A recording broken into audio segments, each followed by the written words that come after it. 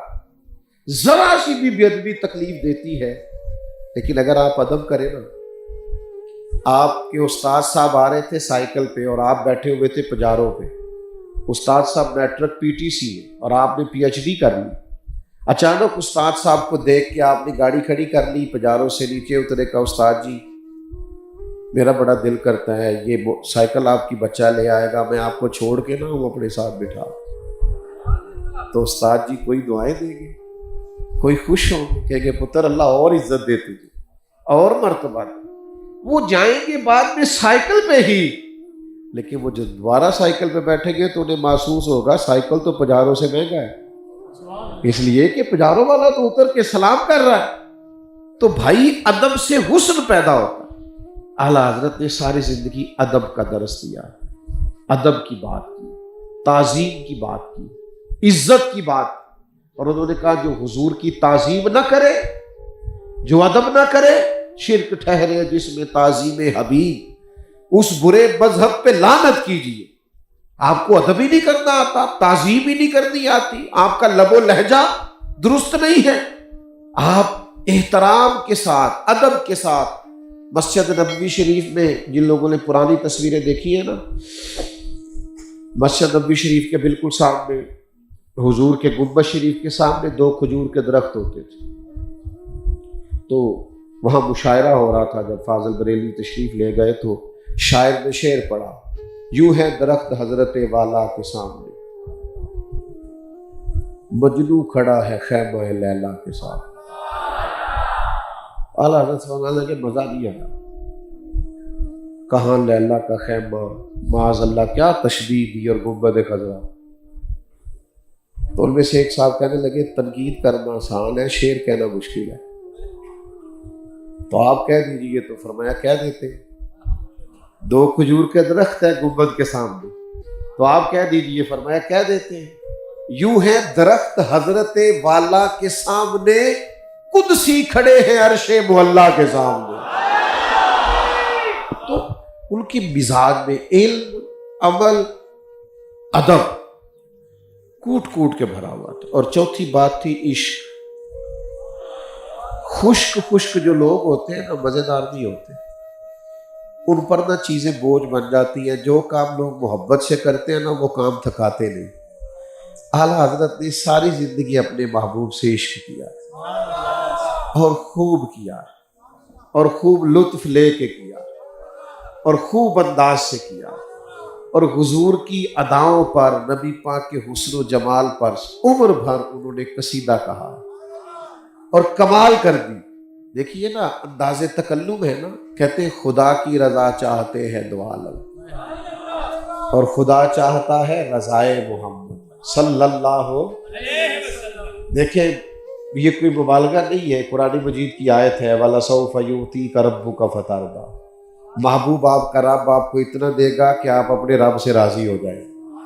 تو فرماتے خدا کی رضا چاہتے ہیں دو عالم، خدا چاہتا ہے رضائے محمد صلی اللہ علیہ وسلم۔ اب جب اللہ اپنے محبوب سے پیار کرتا ہے تو کتنا کرتا ہے؟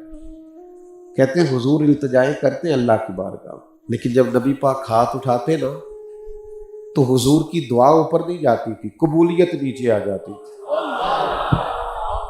قبولیت نیچے آ جاتی۔ کہتے ہیں اجابت کا جوڑا عنایت کا صحرا، اجابت کا جوڑا عنایت کا صحرا، دلہن بن کے نکلی دعائے محمد صلی اللہ علیہ وسلم۔ اجابت کا جوڑا عنایت کا صحرا، دلہن بن کے نکلی دعائے محمد، اجابت نے جھک کر گلے سے لگایا بڑی ناز سے جب دعائے محمد۔